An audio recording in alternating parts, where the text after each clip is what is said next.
স্বাগত বন্ধুরা, কুয়াশার রাতে শুরু হয়ে গেছে কুয়াশার সাথে আছি শারমিন। আজ শুনছেন এবিসি রেডিও FM 89.2। আজকে প্রথম গল্পের নাম হচ্ছে বাদুর বিভীষিকা, সত্যজিৎ রায়ের লেখা। পড়ে শোনাচ্ছে সেতু।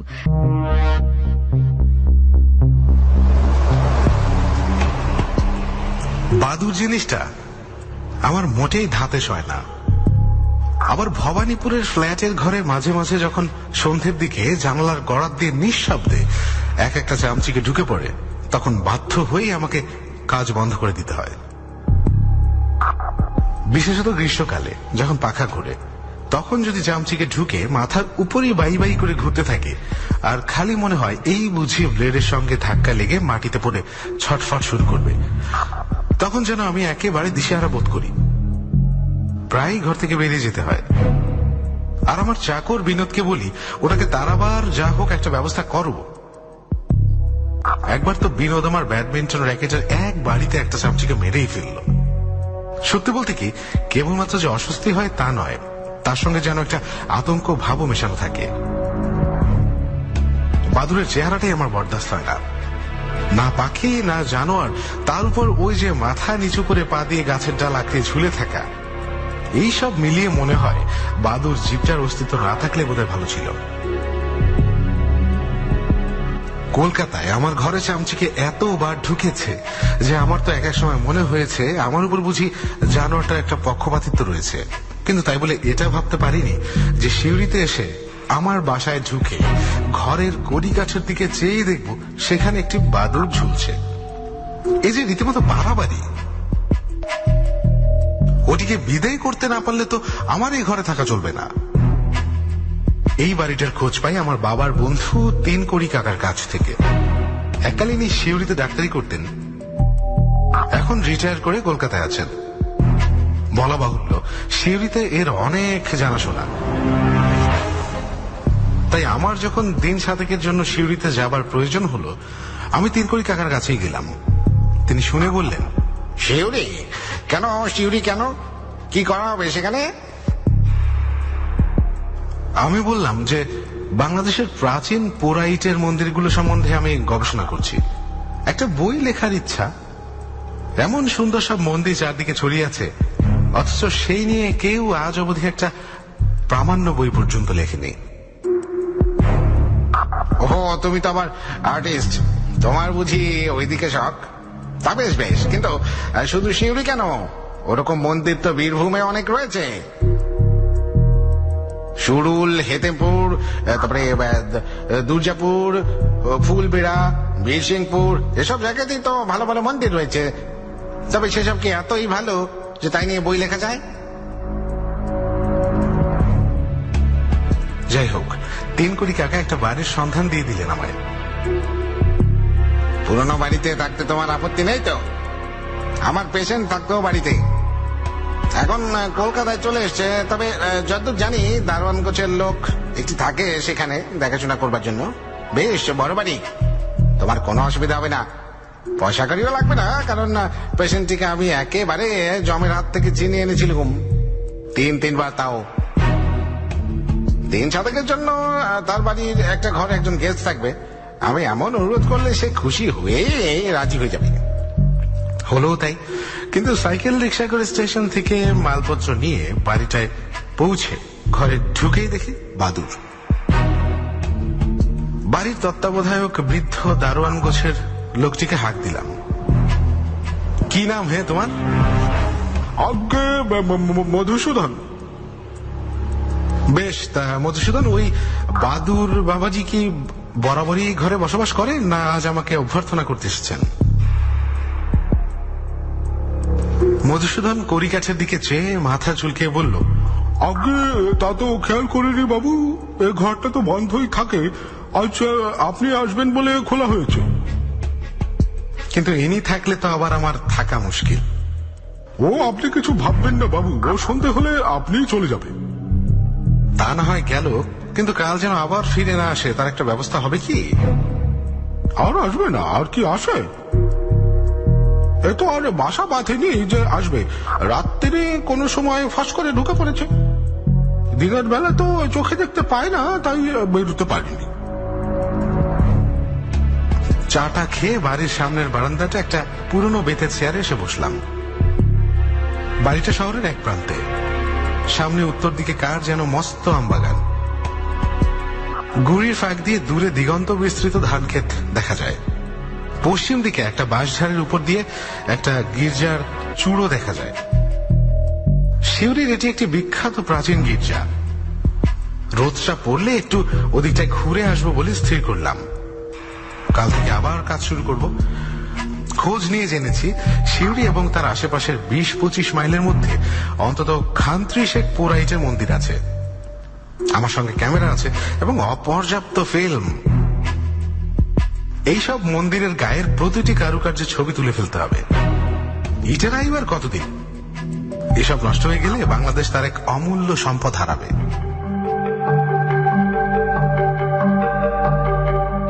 আমি রিস্ট ওয়াচের দিকে চেয়ে দেখি 5:30। গির্জার মাথার পিছনে সূর্য অদৃশ্য হলো। আমি আর ভেঙে চেয়ার ছেড়ে উঠে সবে বারান্দায় সিঁড়ির দিকে পা বাড়িয়েছি, এমন সময় আমার কান ঘেঁষে শন শন শব্দ করে কি যেন একটা উড়ে আমবনের দিকটা চলে গেল।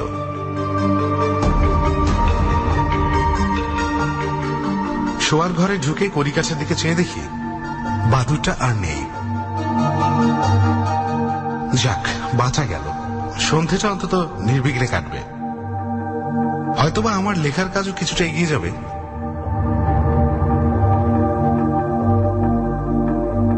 বর্ধমান, বাঁকুড়া আর 24 পরগনার মন্দিরগুলো এর আগেই দেখা হয়ে গিয়েছিল।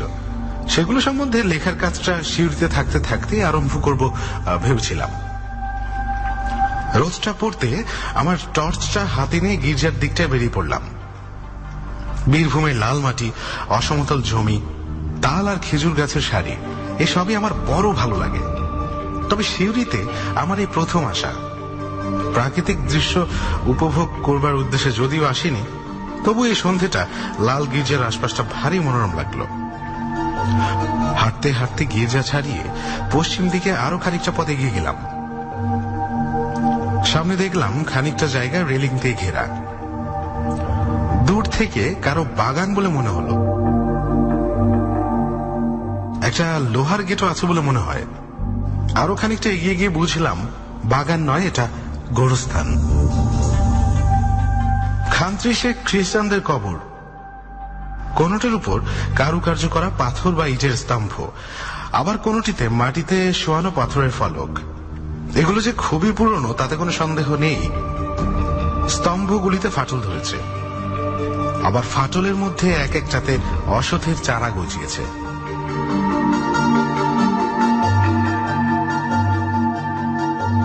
গেটটা খোলাই ছিল। ভিতরে ঢুকে ফলকের উপর অস্পষ্ট লেখাগুলো পড়তে চেষ্টা করলাম। একটায় দেখলাম সন 1793, আরেকটায় 1788। সবই সাহেবদের কবর। ইংরেজ রাজত্বের শুরুতে ভারতবর্ষে এসে নানা মহামারীর প্রকোপে অধিকাংশরই অল্প বয়সে মৃত্যু হয়। একটা ফলকে লেখাটা একটু স্পষ্ট আছে দেখে আমার টর্চটা জ্বালিয়ে ঝুঁকে সেটা পড়তে যাব, এমন সময় আমার পেছনে যেন একটা পায়ের শব্দ পেলাম। ঝুঁকে দেখি একটি মাঝ বয়সী বেটে গোছের লোক 10 হাত দূরে দাঁড়িয়ে আমার দিকে হাসি হাসি মুখ করে চেয়ে আছে। লোকটার পরনে একটা কালো আলপাকার কোট, একটা ছাই রঙের পেন্টুলুন আর হাতে একটা তালি দেয়া ছাতা। আপনি বাদুর জিনিসটাকে বিশেষ পছন্দ করেন, তাই না? ভদ্রলোকের কথায় চমকে উঠলাম। এটা সে জানলো কি করে? আমার বিস্ময় দেখে ভদ্রলোক হেসে বললেন, ভাবছেন কি করে জানলুম? খুবই সোজা। আপনি যখন আপনার বাড়ির দারোয়ানটিকে আপনার ঘরের বাদুরটাকে তাড়িয়ে দেবার কথা বলছিলেন, তখন আমি কাছাকাছি ছিলাম। ওহ, তাই বলুন। ভদ্রলোক এবার আমাকে নমস্কার করলেন। আমার নাম জগদীশ পার্সিভাল মুখার্জি। আমাদের 4 পুরুষের বাস এই সিউড়িতে। খ্রিস্টান তো, তাই সন্ধ্যের দিকটা গির্জা গোরস্থানের আশেপাশে ঘুরতে বেশ ভালো লাগে। অন্ধকার বাড়ছে দেখে আস্তে আস্তে বাড়ির দিকে পা ফেরালুম। ভদ্রলোক আমার সঙ্গ নিলেন। কেমন যেন লাগছিল লোকটাকে। এমনিতে নিরীহ বলেই মনে হয়, কিন্তু গলার স্বরটা যেন কেমন কেমন মিহি, অথচ রীতিমতো কর্কশ। আর গায়ে পড়ে যেসব লোক আলাপ করে তাদের আমার এমনিতেই ভালো লাগে না। টর্চের বোতাম টিপে দেখি সেটা জ্বলছে না। মনে পড়লো হাওড়া স্টেশনে একজোড়া ব্যাটারি কিনে নেব ভেবেছিলাম, সেটা আর হয়নি। কি মুশকিল, রাস্তায় সাপ খোপ থাকলে তো দেখতেও পাবো না। ভদ্রলোক বললেন, আপনি টর্চের জন্য চিন্তা করবেন না, অন্ধকারে চলাফেরা করার অভ্যাস আমার বেশ বেশ ভালোই দেখতে পাই। সাবধান, একটা গর্ত আছে কিন্তু সামনে। ভদ্রলোক আমার হাতটা ধরে একটা টান দিয়ে বাঁদিকে সরিয়ে নিলেন। তারপর বললেন, ভ্যাম্পায়ার কাকে বলে জানেন? সংক্ষেপে বললুম, জানি।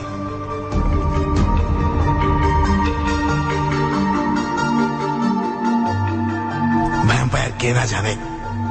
রক্তচোষা বাদুরকে বলে ভ্যাম্পায়ার ব্যাট। ঘোড়া, গরু, ছাগল ইত্যাদি গলা থেকে রক্ত চুষে খায়। আমাদের দেশে এ বাদুর আছে কিনা জানি না, তবে বিদেশি বইয়ে ভ্যাম্পায়ার ব্যাটের কথা পড়েছি। শুধু বাদুর কেন, বিদেশি ভুতুরে গল্পের বইও পড়েছি। মাঝ রাত্রিরে কোন কোন কবর থেকে মৃতদেহ বেরিয়ে এসে জ্যান্ত ঘুমন্ত মানুষের গলা থেকে রক্ত চুষে খায়, তাদের বলে ভ্যাম্পায়ার। কাউন্ট ড্রাকুলার রোমহর্ষক কাহিনী তো স্কুলে থাকতেই পড়েছি। আমার বিরক্ত লাগলো এই ভেবে যে বাদুরের প্রতি আমার বিরূপ মনোভাবের কথা জেনেও ভদ্রলোক আমার গায়ে পড়ে বাদুরের প্রসঙ্গ তুলছেন কেন। এরপর দুজনেই কিছুক্ষণ চুপচাপ। আমবাগানটা পাশ কাটিয়ে বাড়ির কাছাকাছি পৌঁছতে ভদ্রলোক হঠাৎ বললেন, আপনার সঙ্গে আলাপ করে বিশেষ আনন্দিত হলাম। আছেন তো কদিন? বললাম, দিন সাতেক। বেশ বেশ, তাহলে তো দেখা হবেই। তারপর গোরস্থানের দিকটায় আঙ্গুল দেখিয়ে বললেন, সন্ধ্যের দিকটায় ওদিক পানে এলেই আমার দেখা পাবেন। আমার বাপ পিতামহর কবর ওখানে, কাল আসবেন, দেখিয়ে দেব। মনে মনে বললুম, তোমার সাথে যত কম দেখা হয় ততই মঙ্গল। বাদুরের উৎপদ যেমন অসহ্য, বাদুর সম্পর্কে আলোচনা তেমনই অতৃপ্তিকর। অনেক অন্য বিষয়ে চিন্তা ভাবনা করার তো রয়েছে নাকি। বারান্দায় সিঁড়ি দিয়ে উঠবার সময় পিছন ফিরে দেখলাম ভদ্রলোক অন্ধকার আমবনটার ভিতরে অদৃশ্য হয়ে গেলেন। বনের পিছনের ধান ক্ষেতের দিক থেকে তখন শেয়ালের কোরাস আরম্ভ হয়ে গেছে। আশ্বিন মাস, তাও যেন কেমন গুমট করে রয়েছে।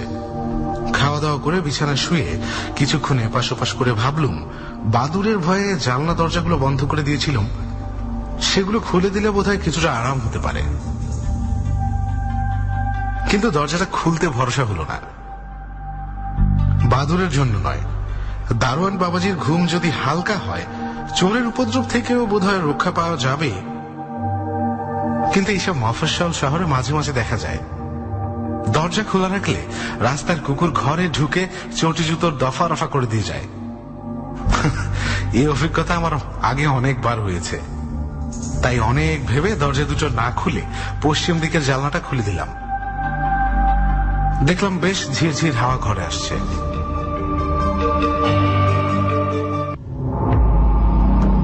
ক্লান্ত থাকায় ঘুম আসতে সময় লাগলো না। ঘুমের মধ্যে স্বপ্ন দেখলুম জানলার গড়াদে মুখ লাগিয়ে সন্ধেবেলা সেই ভদ্রলোকটি আমার দিকে চেয়ে হাসছেন।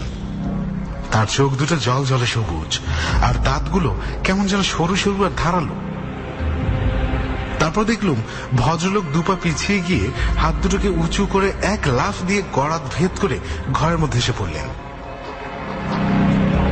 তার পায়ের শব্দে যেন আমার ঘুমটা ভেঙে গেল। চোখ মেলে দেখি ভোর হয়ে গেছে। কি বিদঘুটে স্বপ্ন রে বাবা। বিছানা ছেড়ে উঠে মধুসূদনকে একটা হাঁক দিয়ে বললুম চা দিয়ে যেতে। সকাল সকাল খেয়ে বেরিয়ে না পড়লে কাজের অসুবিধে হবে। মধুসূদন বারান্দায় বেতের টেবিলে চা রেখে চলে যাবার সময় লক্ষ্য করলুম তাকে যেন বিষণ্ণ দেখাচ্ছে। বললুম, কি হলো মধুসূদন, শরীর খারাপ নাকি, না রাত্রে ঘুম হয়নি? মধু বলল, না বাবু, আমার কিছুই হয়নি, হয়েছে আমার বাছুরটার। কি হলো আবার? কাল রাত্রে সাপের কামড় খেয়ে মরে গেছে। সে কি, মরেই গেল? আগে তা মরবে না, এই সবে 7 দিনের বাছুর। গলার কাছটায় মেরেছে ছবল, কি জানি গোখরো নাকি। মনটা কেমন জানি খচ করে উঠল। গলার কাছে, গলায় ছবল, কালি যেন। হঠাৎ মনে পড়ে গেল ভ্যাম্পায়ার ব্যাট। জন্তু জানোয়ারের গলা থেকে রক্ত চুষে নেয় ভ্যাম্পায়ার ব্যাট। কিন্তু পরক্ষণে মনে হলো সাপের ছোবলে বাছুর মরবে, এতে আর আশ্চর্য কি? আর বাছুর যদি রাত্রে শুয়ে থাকে তাহলে গলায় ছবল লাগাটা কোনো অস্বাভাবিক ব্যাপার নয়। আমি মিশিয়ে মিশিয়ে দুটো জিনিসের মধ্যে একটা সংযোগ স্থাপনের চেষ্টা করছি। মধুসূদনকে সান্ত্বনা দেবার মতো দু একটা কথা বলে কাজের তোড়জোড় করব বলে ঘরে ঢুকতেই দৃষ্টিটা যেন আপনা থেকে কড়িকাঠের দিকে চলে গেল। কালকে সেই বাদুরটা আবার কখন জানি তার জায়গায় এসে আশ্রয় নিয়েছে। ওই জানলাটা খোলাতেই এই কাণ্ডটা হয়েছে। ভুলটা আমারই। মনে মনে স্থির করলুম আজ রাত্রে যত গুমটি হোক না কেন দরজা জানলা সব বন্ধই করে রাখবো। সারাদিন মন্দির দেখে বেশ আনন্দেই কাটল। অষ্টাদশ ও ঊনবিংশ শতাব্দীর এই পোড়াইটির মন্দিরের গায়ে কাজ দেখে সত্যি স্তম্ভিত হতে হয়। হেতমপুর থেকে বাসে করে ফিরে শিউরি এসে যখন পৌঁছালাম তখন 4:30। ভদ্রলোকের কথা প্রায় ভুলেই গিয়েছিলাম, তাই গোরস্থানের বাইরে সজনে গাছটার নিচে হঠাৎ তাকে দেখে কেমন যেন চমকে উঠলাম। পরেই মনে হলো লোকটাকে না দেখতে পাওয়ার ভান করে এড়িয়ে যেতে পারলে খুবই সুবিধে হয়। কিন্তু সে আর হবার জো নেই। মাথা হেট করে হাঁটার স্পিড যেই বাড়িয়েছি অমনি ভদ্রলোক লাফাতে লাফাতে এগিয়ে এসে আমার হাত ধরে ফেললেন। রাত্রিরে ঘুম হয়েছিল ভালো? আমি সংক্ষেপে হ্যাঁ বলে এগোতে আরম্ভ করলুম, কিন্তু দেখলুম আজও ভদ্রলোক আমার সঙ্গ ছাড়বেন না।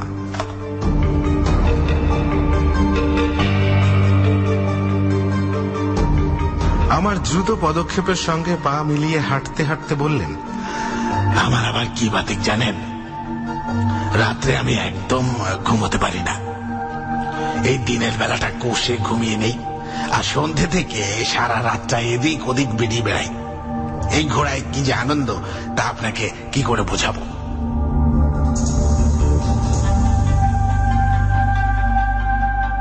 এই গোরস্থানের ভিতর এবং আশেপাশে যে কত দেখবার ও শুনবার জিনিস আছে তা আপনি জানেন? এই যে এরা সব মাটির তলায় কাঠের বাক্সের মধ্যে বছরের পর বছর বন্দী অবস্থায় কাটিয়ে দিচ্ছে, এদের অতৃপ্ত বাসনার কথা কি আপনি জানেন? এরা কি কেউ এইভাবে বন্দী থাকতে চায়? কেউ চায় না।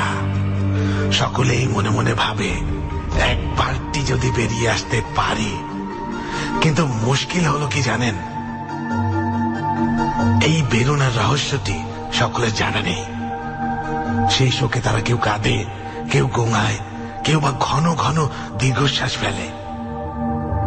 মাঝরাত্রিরে যখন চারিদিক নিস্তব্ধ হয়ে যায়, শেয়াল যখন ঘুমিয়ে পড়ে, ঝিঝি পোকা যখন ডেকে ডেকে ক্লান্ত হয়ে যায়, তখন যাদের শ্রবণ শক্তি খুব তীক্ষ্ণ, এই যেমন আমার, তারা এইসব মাটির নিচে কাঠের বক্সে বন্দী প্রাণীদের শোকোচ্ছ্বাস শুনতে পায়।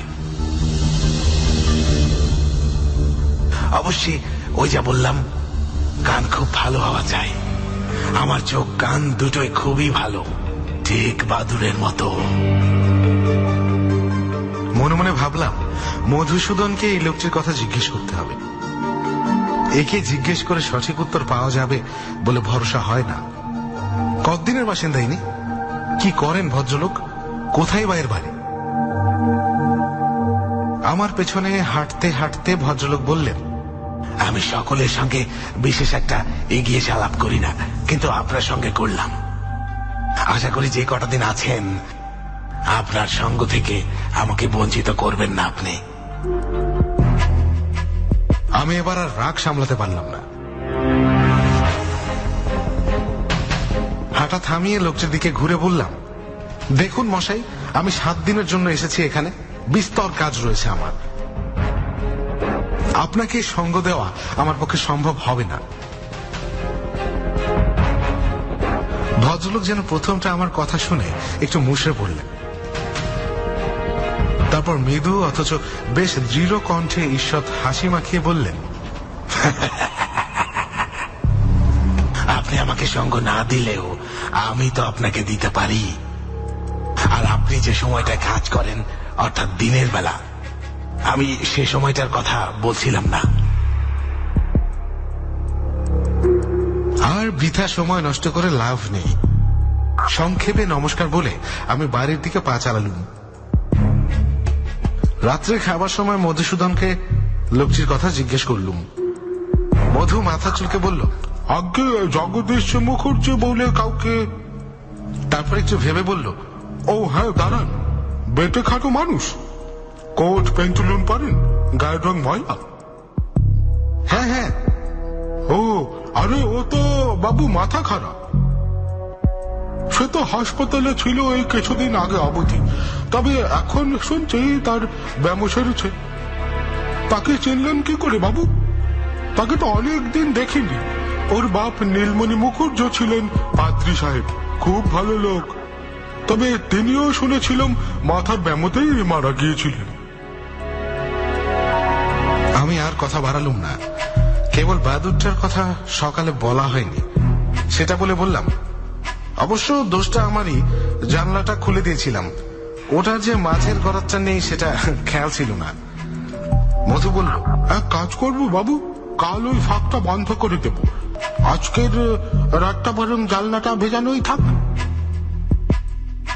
সারাদিন মন্দির নিয়ে যেসব কাজ করেছি, রাত্রে খাতা খুলে সেইগুলো সম্বন্ধে এক প্রস্ত লিখে ফেললাম। ক্যামেরায় আর ফিল্ম ছিল না। বাক্স খুলে আগামীকালের জন্য নতুন একটা ফিল্ম ভরলাম। জানলার দিকে বাইরে তাকিয়ে দেখি গতকালে জমা মেঘ কেটে গিয়ে চাঁদের আলোয় বাইরেটা তকতক করছে। লেখার কাজ শেষ করে বারান্দায় এসে বেতের চেয়ারটায় কিছুক্ষণ চুপচাপ বসে রইলাম। 11টার কাছাকাছি উঠে এক গ্লাস ঠান্ডা জল খেয়ে বিছানায় এসে শুয়ে পড়লাম। মনে মনে ভাবলাম, আজকালকার বৈজ্ঞানিক যুগে জগদীশ বাবুর কথাগুলো সত্যিই হাস্যকর। স্থির করলাম, হাসপাতালে জগদীশ বাবুর কি চিকিৎসা হয়েছিল এবং কোন ডাক্তার চিকিৎসা করেছিলেন সেটা একবার খোঁজ নিতে হবে। মেঘ কেটে গিয়ে বাইরে গুমোট ভাবটা কেটে গিয়েছিল, তাই জানলা দরজা বন্ধ করাতেও কোনো অসুবিধা লাগছিল না। বরঞ্চ পাতলা চাদর যেটা এনেছিলাম সেটা আজ গায়ে দিতে হলো। চোখ বোঝার অল্পক্ষণের মধ্যেই বোধহয় ঘুমিয়ে পড়েছিলাম। কটার সময় যে ঘুমটা ভাঙলো বলতে পারছি না, আর ভাঙার কিছুক্ষণ পরে পর্যন্ত কেন যে ভাঙলো সেটা ঠিক বুঝতেও পারলাম না। তারপর হঠাৎ পূব দিকের দেয়ালে একটা চতুষ্কোণ চাঁদের আলো দেখেই বুকের ভেতরটা ধরাস করে উঠল।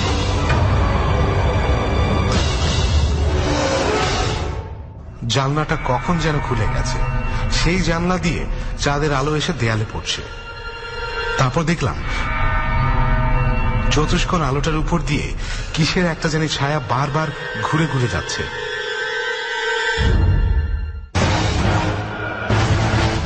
নিঃশ্বাস প্রায় বন্ধ করে ঘাটটা ফিরিয়ে উপর দিকে চাইতেই বাদুরটাকে দেখতে পেলাম। আমার খাটের ঠিক উপরে বাদুরটা বনবন করে চৌকি পাক ঘুরছে এবং ঘুরতে ঘুরতে ক্রমশ নিচে আমার দিকে নামছে। আমি প্রাণপণ চেষ্টা করে যতটা সাহস সঞ্চয় করা যায় করলাম। এই অবস্থায় দুর্বল হলে অনিবার্য বিপদ। বাদুরটার দিক থেকে দৃষ্টি না ফিরিয়ে আমার ডান হাতটা খাটের পাশের টেবিলের দিকে বাড়িয়ে টেবিলের উপর থেকে আমার শক্ত বাঁধাই খাতাটা তুলে নিলাম। 3-4 হাতের মধ্যে বাদুরটা যেই আমার কণ্ঠনালীর দিকে তাক করে একটা ঝাঁপ দিয়েছে, আমিও সঙ্গে সঙ্গে খাতাটা দিয়ে তার মাথায় প্রচন্ড একটা আঘাত করলাম। বাদুরটা ছিটকে গিয়ে জানলার গারদের সঙ্গে একটা ধাক্কা খেয়ে একেবারে ঘরের বাইরে মাঠে গিয়ে পড়ল। পর মুহূর্তে একটা খচমচ শব্দ শুনে মনে হলো কে যেন ঘাসের উপর দিয়ে দৌড়ে পালালো। জানলার কাছে গিয়ে ফাঁক দিয়ে গলা বাড়িয়ে দেখলাম কোথাও কিছু নেই, বাদুরটারও চিহ্ন মাত্র নেই। বাকি রাতটা আর ঘুমোতে পারলাম না। সকালে রোদ উঠতেই রাত্রের বিভীষিকা মন থেকে অনেকটাই কেটে গেল। এ বাদুর যে ভ্যাম্পায়ার এখন পর্যন্ত তার সঠিক কোনো প্রমাণ নেই। আমার দিকে বাদুরটা নেমে আসছিল মানেই যে আমার রক্ত খেতে আসছিল, তার সত্যি কোনো প্রমাণও নেই। ওই বিদঘুটে লোকটির ভ্যাম্পায়ারের প্রসঙ্গ না তুললে কি আর আমার এই কথা মনে আসতো? কলকাতা যেমন বাদুর ঘরে ঢোকে, এ বাদুরকে তেমনই সহগোত্রীয় বলেই আমার মনে হতো। যাই হোক, হেতমপুরের কাজ বাকি আছে। চা পান সেরে 6:30 নাগাদ বেরিয়ে পড়লাম। গোরস্থানের কাছাকাছি আসতে একটা আশ্চর্য দৃশ্য দেখলাম। স্থানীয় কয়েকটি লোক জগদীশ বাবুকে ধরাধরি করে নিয়ে আসছে। দেখে মনে হলো জগদীশ বাবু অজ্ঞান, আর তার কপালে যেন চাপ বাঁধা রক্তের দাগ। কি হয়েছে জিজ্ঞেস করতে সামনের লোকটি হেসে বলল, বোধহয় গাছ থেকে পড়ে গিয়ে মাথাটি ফাটিয়ে অজ্ঞান। বললাম সে কি, গাছ থেকে পড়বেন কেন? আরে মশাই, এ লোক বদ্ধ পাগল, মাঝে একটু সুস্থ হয়েছিল। তার আগে সন্ধেবেলায় এ গাছে সে গাছে উঠে মাথা নিচু করে ঝুলে থাকতো, ঠিক বাদুড়ের মতো।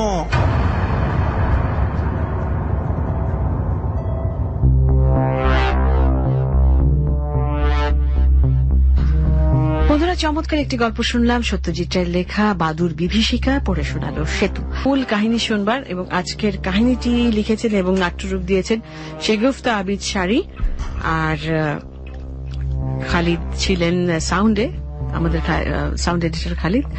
আর যারা অভিনয় করেছেন তাদের নামটা পরে জানাই, আর গল্পের বা কাহিনীর নামটা পরে বলবো। ঠিক আছে, শুরু করছি এখন প্রথম পর্ব।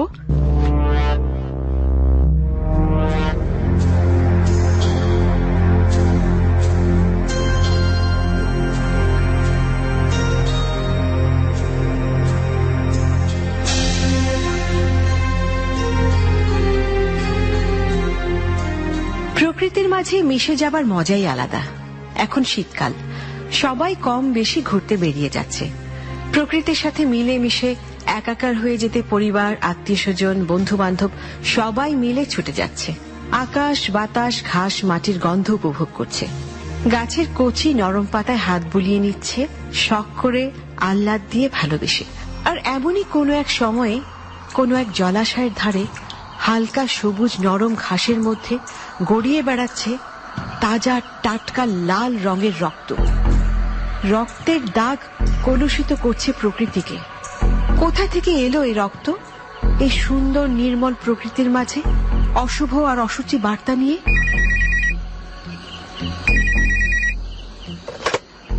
Hello hello hello sir, hello sir, শুনতে পারতেছেন?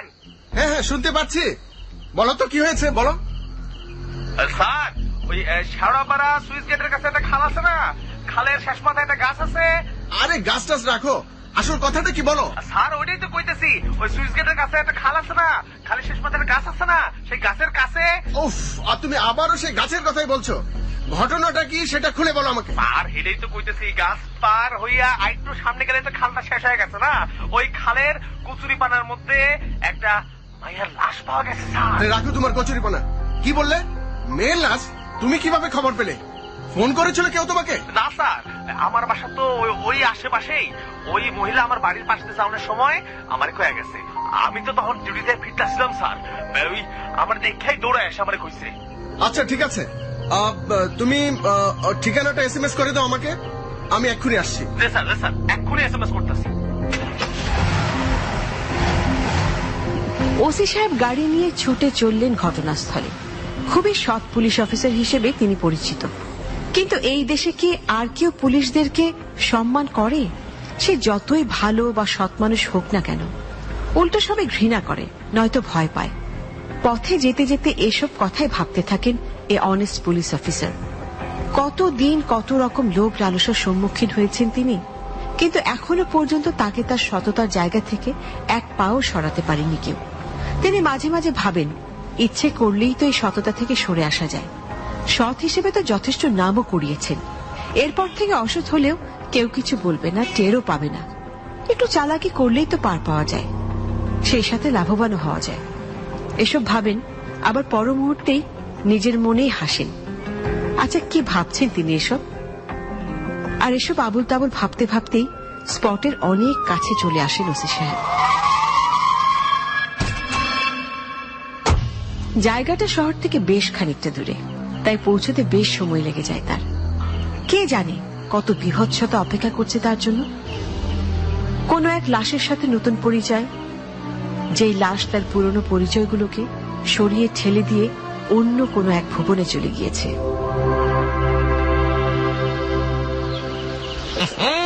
স্যার দেখছেন, লাশ থেকে যে পচা গন্ধ বাইর হইছে, মনে হইতেছে রাইতের আগে কেউ মাইরা ফেলাইতে হয়ে গেছে। আরে রাখো, তুমি তো আবার বেশি বোঝো। মনে হচ্ছে তোমাকে ফরেন্সিক ডিপার্টমেন্টে বদলি করে দিতে হবে আমাকে। তুমি মনে হয় গন্ধ শুঁকেই বুঝতে পারছো কখন মারা হয়েছে, না? স্যার ওই অভিজ্ঞতা তো আর কম হইল না স্যার, প্রায় 10-12 বছর হয়ে গেছে। এরকম লাশ কত দেখছি। বাহ, খুব ভালো করেছো। আমাদের টিমকে খবর দিয়েছো? লাশটাকে তো উদ্ধার করতে হবে। না স্যার, আমি তো ভাবলাম আপনি। তুমি ভেবেছো আমি খবর দিব? এটা কি আমার ডিউটি? মানে তুমি জানো না? তুমি জানো না আমি বাড়িতে ছিলাম? আর তুমি আমাকে খবর দিতে পারলে, অথচ থানাকে খবর দিতে পারো নাই। সরি স্যার, ভুলে গেছে, এখনই খবর দিতেছে। টিম না আসা পর্যন্ত তো লাশটা উদ্ধার করতে পারবো না। কতখানি সময় নষ্ট হলো বুঝতে পারছো? এই সময়ের মধ্যে কত এভিডেন্স নষ্ট হয়ে যেতে পারে জানো তুমি? স্যার সরি স্যার, আমি বলে দিচ্ছি, পুলিশের গাড়ি আসতে আর কত সময় বা লাগবে কোন? আচ্ছা রাখো, এই ফাঁকে আমরা কিছু আলামত সংগ্রহ করি। স্যার স্যার স্যার স্যার, এই দেখেন স্যার। হ্যাঁ হ্যাঁ, মানি ব্যাগ মনে হইতেছে না স্যার? হ্যাঁ হ্যাঁ, তাই তো দেখছি। আচ্ছা দেখো তো, ও কোনো নাম ঠিকানা পাওয়া যায় কিনা? জি স্যার, এই যে স্যার ভার্সিটির আইডি কার্ড না, সেটাই মনে হইতেছে। দেখেন টাকা আর কয়েন, এই কয়েকটা ভিজিটিং কার্ড। আরে কি বলছো? আইডি কার্ডে কি লেখা আছে সেটা বলো। ও হ্যাঁ, আইডি কার্ডে লেখা আছে নাম রাসেল হোসেন, বয়স 23। মোবাইল নাম্বার আছে? না স্যার, মোবাইল নাম্বার তো দেয় নাই। আরে সেটা আগে বলো। দাঁড়াও দাঁড়াও, আমি দেখছি। তোমাকে যে মহিলা খবর পাঠিয়েছিল ওকে খবর দাও এখন। অক্ষণে দিতেছি স্যার।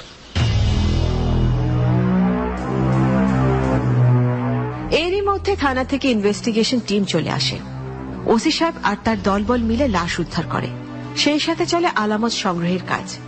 কিন্তু শুধুমাত্র একটা মানি ব্যাগ ছাড়া আর কিছুই পাওয়া যায় না ওখান থেকে। মেয়েটার ক্ষত বিক্ষত মুখ দেখে যে কেউ আঁতকে উঠবে। মুখের ওপর দিয়েই বেশি অত্যাচার করা হয়েছে মেয়েটার। কেন এটা করা হলো কে জানে। হয়তো মেয়েটা ছিল অসম্ভব রূপবতী, আর সেটাই হয়তো ওর জন্য কাল হয়ে দাঁড়িয়েছিল। ওর এই রূপ হয়তো অনেকের মনে প্রশান্তির ছোঁয়া ছুঁয়ে দিয়ে গেছে, আর হয়তোবা কারো মনে বিধিয়ে দিয়ে গেছে যন্ত্রণাদায়ক বিষের কাঁটা। সব রহস্যের সমাধানই হয়তো হবে, কিন্তু তার আগে জানা দরকার মেয়েটাকে। এদিকে কনস্টেবল সেই মহিলাকে খুঁজতে গেছে বহু সময় আগে, কিন্তু এখনো তার আসার নামগন্ধ নেই। এত দেরি করছে কেন? ওই মহিলার স্টেটমেন্ট খুবই দরকারি এই কেসের জন্য। ঘণ্টাখানেক পরে হাঁপাতে হাঁপাতে ছুটে এলো কনস্টেবল। স্যার স্যার, ওই মহিলারে তো খুঁজে পাই না। খুঁজে পাও না মানে? মানে স্যার, যে মহিলা আমার খবর দিছিল হ্যাঁ কথা খুঁজে পাইতাছি না। সারা বস্তি হারিকেন জ্বালাইয়া তন্ন তন্ন করে খুঁজছি স্যার, কোথাও পাই নাই। ও যে বাড়িতে কাজ করতো সেই বাড়িতে খোঁজনি? ওই বাড়ির লোকজন আমারে কইলো ওদের নাকি কোনো কামের লোকই নাই। তার মানে তুমি ওই মহিলাটাকে চেনোই না? কোনোদিন এর আগে দেখোনি? না স্যার, দেখি নাই তো। তুমি একজন পুলিশের লোক হয়ে এরকম গাধার মতো কাজ করতে পারলা? বস্তিতে মহিলার চেহারা বর্ণনা দিয়েছ, ওরকম কাউকে দেখতে খুঁজে পাওনি? না স্যার, সবাই রে জিগাইছি, কেউ কইতে পারে না। স্ট্রেঞ্জ, কে এই মহিলা আর কোথায় বা গেল সে? ঘটনার সবচেয়ে বড় সাক্ষী মিসিং। ওসি সাহেব আর তার দলবল ভীষণ হতাশ। একরকম খালি হাতেই ফিরে আসতে হচ্ছে তাদেরকে ওখান থেকে। সাথে আছে শুধু একটা মেয়ের বিভৎস লাশ আর একটা মানি ব্যাগ। শুধুমাত্র এই দুইটি আলামত দিয়ে কি প্রমাণ করবে ওসি সাহেব? মেয়েটার পরিচয় তো আগে জানা দরকার। কে সে, কোথা থেকে এসেছে, কেনই বা তাকে খুন করা হলো, তাও আবার এতটা নির্মম ভাবে। হাজার হাজার প্রশ্ন ঘুরপাক খাচ্ছে, কিন্তু কোনো কিছুরই কুল কিনারা করা যাচ্ছে না। মানি ব্যাগটাও তো যে কারোরই হতে পারে। এর মালিক যদি এই খুনের সাথে জড়িত না হয়। যাই হোক, আপাতত এই মানি ব্যাগের সাহায্যেই সামনে এগোতে হবে। মানি ব্যাগের মালিক রাসেল নামের একজনকে ফোন করলেন ওসি সাহেব। হ্যালো, রাসেল বলছেন? জি, আপনি কে বলছেন? আমি সাগরপুরান থানার ওসি বলছি। আপনার সাথে আমার কিছু কথা আছে। আপনাকে এক্ষুনি একটু থানায় আসতে হবে। আমার সাথে কি কথা? আমাকে কেন থানায় আসতে হবে? আগে আসুন তো, তারপরে সব শুনবেন। তার আগে বলুন, এখন আপনি কোথায় আছেন? আমি তো বাসায় আছি, কিন্তু আমার তো একটু পরে ক্লাস আছে।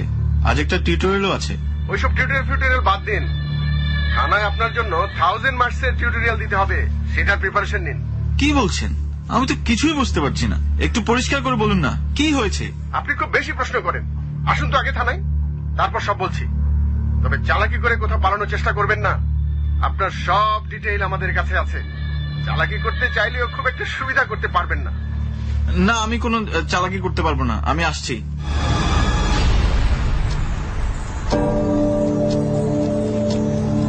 ঘড়ির কাঁটা টিক টিক করতে করতে এগোতে থাকে।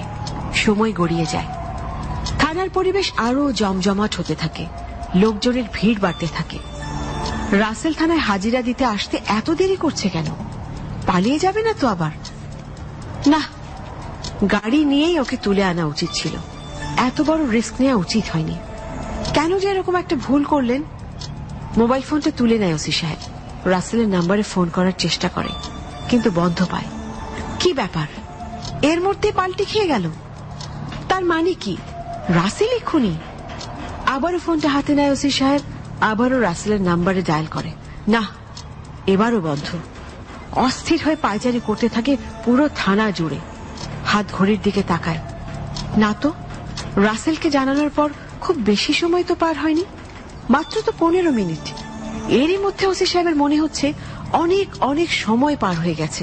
এত অস্থির হচ্ছে কেন সে? নিজের অস্থিরতার কারণ খুঁজতে খুঁজতে আরো প্রায় 10 মিনিট পার হয়ে যায়। এরই মধ্যে একটা ছেলে এসে সামনে দাঁড়ায়। আপনি তাহলে রাসেল সাহেব? জি, আমি রাসেল। এবার বলুন, আমাকে কেন ডেকে পাঠিয়েছেন? দেখুন তো, এই মানিব্যাগটা চিনতে পারেন কিনা? হ্যাঁ হ্যাঁ, এটা তো আমার মানিব্যাগ। হ্যাঁ, এটা আমার। যাক, চিনতে পেরেছেন তাহলে। কিন্তু আপনি এটা পেলেন কোথা থেকে? সেটা সময় মতো জানা যাবে। কি আশ্চর্য কথা! আপনি আমার সাথে এভাবে ভনিতা করছেন কেন? অযথা ডেকে নিয়ে এসে। অযথা আপনাকে ডাকা হয়নি। এবার বলুন তো, এই মেয়েটাকে চিনতে পারেন কিনা? ইস, কি অবস্থা! তাকানো যাচ্ছে না। কে এটা? এটা এটা কার ছবি? আমি জানি না। ভান করলে চলবে না। আর একটু ভালোভাবে দেখুন তো দেখি রাসেল সাহেব। দেখে বলুন চিনতে পারছেন কিনা। না না, আমি চিনি না। কিন্তু আমি যদি বলি আপনার মানিব্যাগে রাখা আরো একটি ছবির সাথে ওই মেয়েটার চেহারার হুবহু মিলে যাচ্ছে, তাহলে? মানে আপনি কি বলতে যাচ্ছেন? এই যে পাশাপাশি দুটো ছবি রাখছি, এবার ভালো করে মিলিয়ে দেখুন আর বলুন, ওই যে রক্তাক্ত মেয়েটিকে দেখতে পাচ্ছেন, তার সাথে এই সুন্দর চেহারার মেয়েটির কোনো মিল খুঁজে পাচ্ছেন কিনা? হ্যাঁ, এটা তো রিক্তা। রিক্তা! ও নো! আরে ও নো! ইয়েস মিস্টার রাসেল, ও নো! এই দুটো ছবি একই মানুষের, রিক্তার। রিক্তার এই অবস্থা হলো কিভাবে? ও কি বেঁচে আছে? যে অবস্থা করেছেন তারপরেও কি কোনো মানুষ বেঁচে থাকতে পারে? যে অবস্থা করেছি মানে আপনি বলতে চাচ্ছেন ওর এই অবস্থার জন্য আমি দায়ী? তাছাড়া কেন ডেড বডির সঙ্গে আপনার মানিব্যাগ পাওয়া যাবে? আমার মানিব্যাগটা বেশ কয়েকদিন ধরেই মিসিং ছিল, আর রিক্তার ডেড বডির পাশে আমার মানিব্যাগ পাওয়া যাওয়ার মানে এই না যে ওকে আমি বলুন বলুন রাসেল সাহেব, থেমে যাচ্ছেন কেন? আপনি তো খুনটি করেছেন, রিক্তাকে মেরে ফেলেছেন। না না, কোথাও ভুল হচ্ছে। আমি রিক্তাকে মারতে পারি না। না না, ওকে আমি ভালোবেসেছিলাম। হয়তো এখন আর বাসি না, কিন্তু একসময় না একসময় তো বেসেছিলাম। এখন কেন বাসেন না? এগুলো আমাদের পার্সোনাল ব্যাপার। এখন আর ওগুলো আপনাদের পার্সোনাল ব্যাপার নয়। আমি বেশি জোর করে আপনার কাছ থেকে জানতে চাচ্ছি না, আপনি চুপচাপ স্বীকার করে ফেলুন। না, আমি বাড়ি যাব। আমি এখানে থাকবো না, আমি বাড়ি যাব। আপনি তো আর বাড়ি যেতে পারবেন না, আপনার বিরুদ্ধে অলরেডি অ্যারেস্ট ওয়ারেন্ট জারি হয়ে গেছে। আর বেশি ঘাওড়ামি করলে আমরা আপনাকে রিমান্ডে নিতে বাধ্য হব। আর রিমান্ডে নিলে কি হয় তা তো ভালো করেই জানেন। আমি কিচ্ছু জানি না, আমি সত্যি বলছি, আমি কিচ্ছু জানি না। আমাকে ছেড়ে দিন। কনস্টেবল স্যার, রাসেল সাহেবের পেট থেকে মেয়েটার ডিটেলটা বের করে ফেলো দেখি। কোথায় বাড়ি, কার মেয়ে, এনার সাথে কি সম্পর্ক ছিল, সব। মেয়েটার বাড়ির লোকদের তো খবর দিতে হবে, আর আশেপাশের থানাগুলোতে খোঁজ নাও, কোনো মিসিং ডায়েরি আছে কিনা দেখো।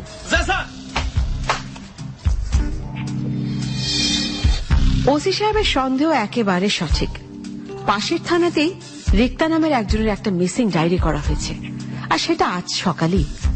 সেখানে বলা হয়েছে কাল বিকেল থেকে সে মিসিং, ফোনে পাওয়া যাচ্ছে না, আর বাসাতেও ফেরেনি। এখানে সে তার ফুপুর বাড়িতে থাকত। ফুপু সারা রাত অপেক্ষা করে আজ সকালে থানায় এসে রিক্তার নামে মিসিং ডায়েরি করে গেছেন। বেচারের অবস্থা নাকি খুবই খারাপ ছিল। ভদ্রমহিলা নিঃসন্তান, রিক্তাকে নিজের মেয়ের মতো করেই মানুষ করেছেন। তাকেই থানায় আসতে বলে দেয়া হয়েছে। এখনো পর্যন্ত তাকে কিছু বলা হয়নি, সামনাসামনি বলা হবে যা যা বলার। এদিকে রাসেলকে নেওয়া হয়েছে রিমান্ডে, আর তার উপর চলছে ভয়াবহ রকমের টর্চার। এই টর্চার সহ্য করে কেউ কোনো কথা চেপে রাখতে পারবে না। সব সত্যি প্রকাশিত হবেই হবে।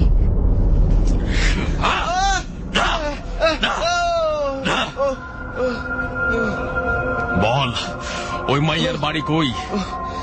কাজিরগঞ্জ বয়েজ কলেজের পাশে। আচ্ছা, Kazirganj boys college. This track was downloaded from FusionBD.com. বাড়িতে থাকে কেডায়? ওর ফুপু আর ফুপা। ফুপু আর ফুপা? বাপ মা কই থাকে? ওর বাবা মা নেই, ও একলা। বাপ মা নাই? কিসে বাপ মার কিসে? ও অনেক ছোট থাকতে ওর বাবা মা মারা গিয়েছিলেন রোড অ্যাক্সিডেন্টে। তখন থেকে ওর গ্রামের বাড়িতে থাকতো। আচ্ছা, ওর দাদির কাছে। পরে এখানে ভার্সিটিতে চান্স পাওয়ার পরে এখানে ওর ফুপুর বাড়িতে চলে আসে। তাই? ঠিক আছে, ওর ফুপা ফুপুর নাম্বার জানো? আমি জানি না। জানোস না? জানি জানি জানি জানি জানি, আমার মোবাইলে সেভ করা আছে। এইবার ক, ওর লগে তোর সম্পর্ক কি আছিল? আমরা খুব ভালো বন্ধু ছিলাম। বন্ধু? বন্ধু ছিলা? মাইয়া পুরুষ মিলা বন্ধু? বন্ধু পাতাও? জানি বলছি ওর সাথে আমার একটা সম্পর্ক তৈরি হয়, মানে ওই রিলেশনশিপ আর কি। কিন্তু ও আমার কাছে কিছু মিথ্যা কথা বলেছিল, যার কারণে আমাদের সম্পর্কটা ভেঙে যায়। মানে আমি ভেঙে দেই। ও আচ্ছা, পিরিত আছিল? কয়দিন ধরে পিরিত করছস?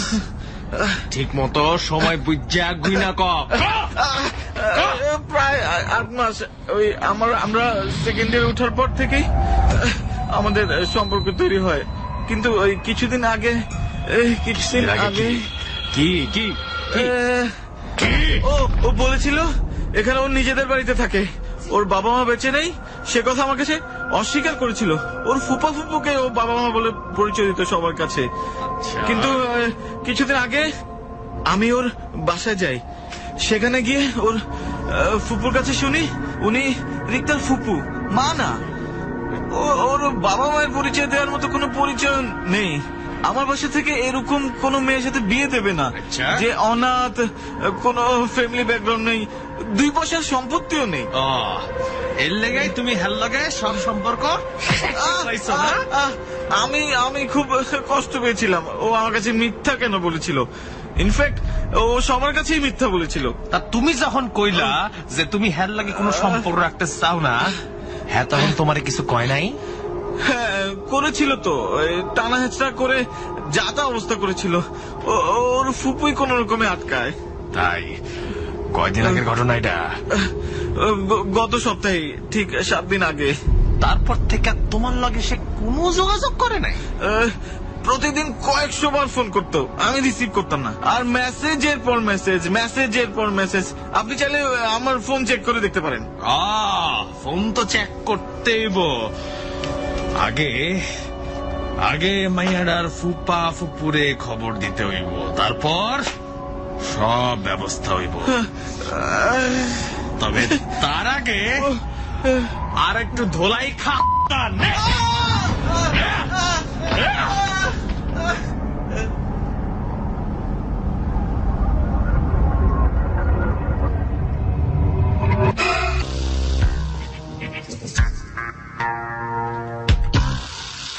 এদিকে রাসেলের কাছ থেকে কথা বের করার চেষ্টায় লিপ্ত কনস্টেবল সহ বেশ কয়েকজন।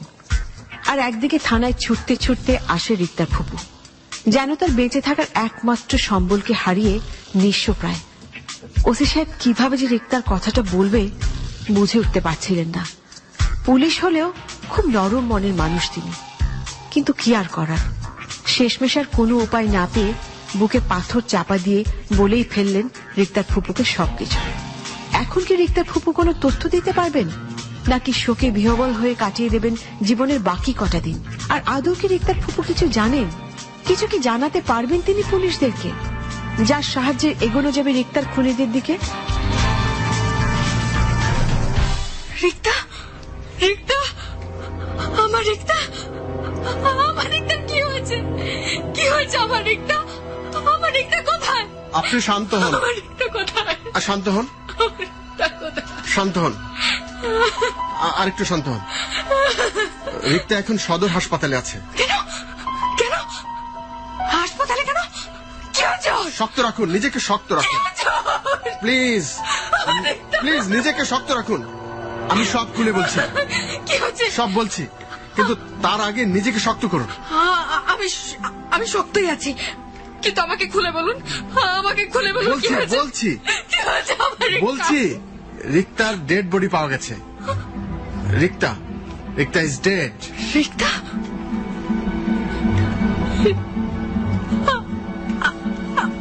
আমার রিক্তা নেই? আমার রিক্তা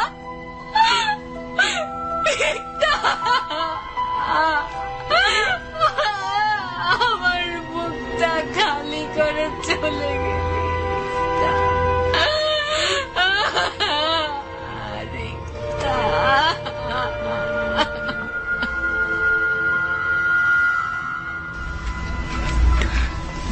আপনার মনের অবস্থা একটু ভালো হলে আরো কিছু প্রশ্ন করতাম।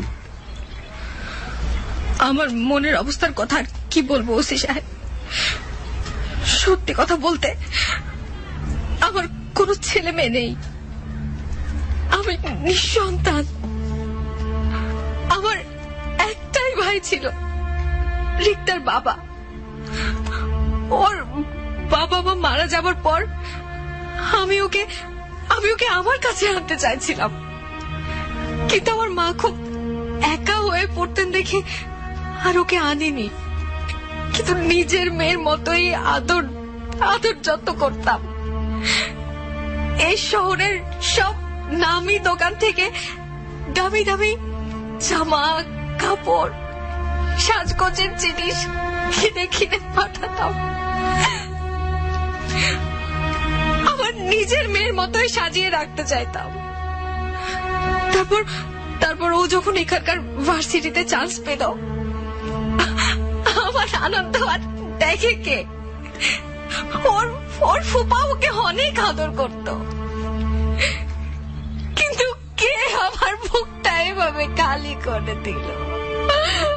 ওসি সাহেব, আমি আমার মেয়ের হত্যার বিচার চাই, আমার মেয়ের হত্যার বিচার চাই। আমরাও সেই চেষ্টাই করছি, কিন্তু আপনাকেও একটু কোঅপারেট করতে হবে। আমার রিক্তার খুনিকে শাস্তি দেওয়ার জন্য যা করা লাগে আমি তাই করব। শহরের সবচেয়ে বড় লয়ারের কাছে যাব, আপনি যা বলবেন আমি তাই করব।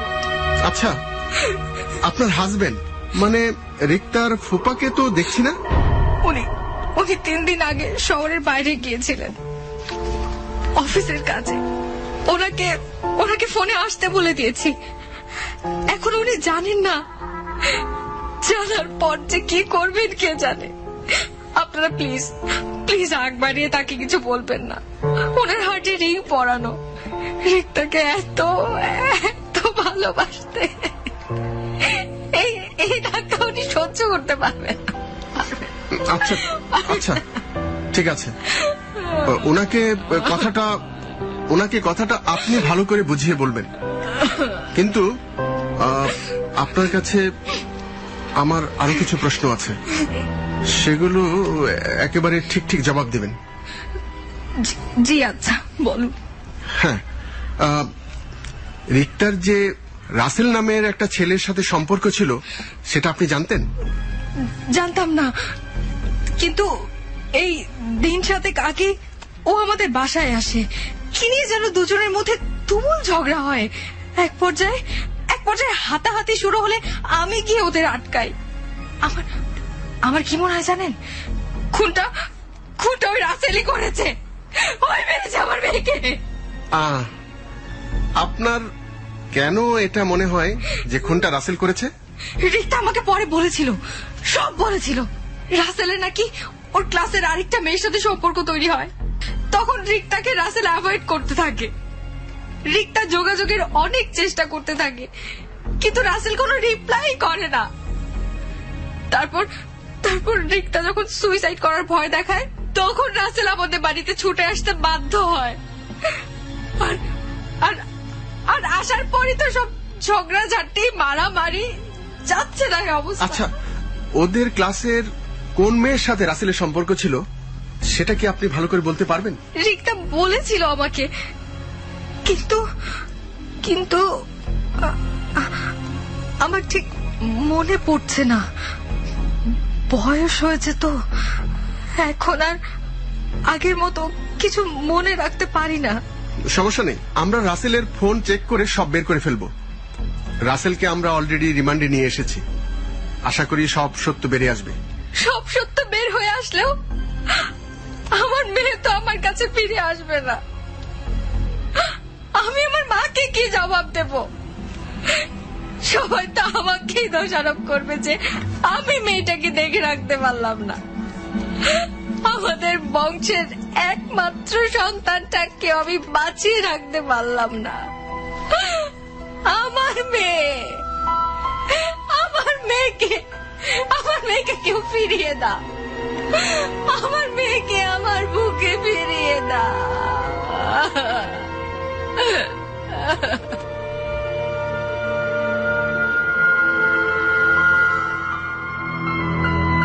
ঘণ্টাখানেকের মধ্যেই রিক্তার ফুপা থানায় এসে হাজির হন। ওনার থমথমে মুখ দেখেই মনে হচ্ছিল উনি ভয়ানক কোনো কিছু শোনার জন্য তৈরি আছেন।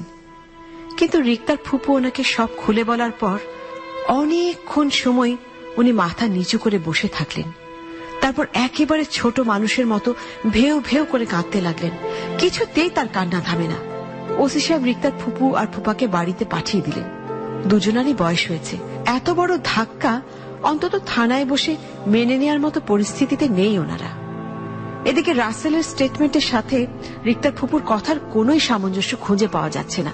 দুজনেই দুরকম কথা বলছে, আর রহস্য আরো ঘনীভূত হচ্ছে। কার কথা বিশ্বাস করা যায়? এই পৃথিবীতে কি কেউ এমন আছে যে মানুষের মুখের কথা শুনেই বলে দিতে পারত কে সত্যি বলছে আর কে মিথ্যা? যদি এমন কেউ থাকতো, বা এমন কোন মেশিন থাকতো যার সাহায্যে খুব সহজেই বোঝা যেত কে সত্যবাদী আর কে মিথ্যার বেড়াজাল বুনে চলেছে, তাহলে পুলিশেরা কত সহজেই অপরাধী ধরে ফেলতে পারত। আর শুধু পুলিশ কেন, কত মানুষ উপকৃত হতো। কারণ কত মিথ্যা কত মানুষের জীবনকে দুর্বিষহ করে তোলে। রাসেল যদি সত্যি কথা বলে থাকে তবে তো এটা মেনে নিতেই হবে যে রিক্তার মিথ্যা পরিচয়ই ওদের সম্পর্কটাকে শেষ করে দিয়েছে। এক মুহূর্তে অনেক গভীর ভালোবাসাকে মাটির সাথে মিশিয়ে নিশ্চিহ্ন করে দিয়েছে। সত্যি আর মিথ্যা, মিথ্যা আর সত্যি, জীবনের এক অদ্ভুত খেলা দেখায় এই দুটো শব্দ।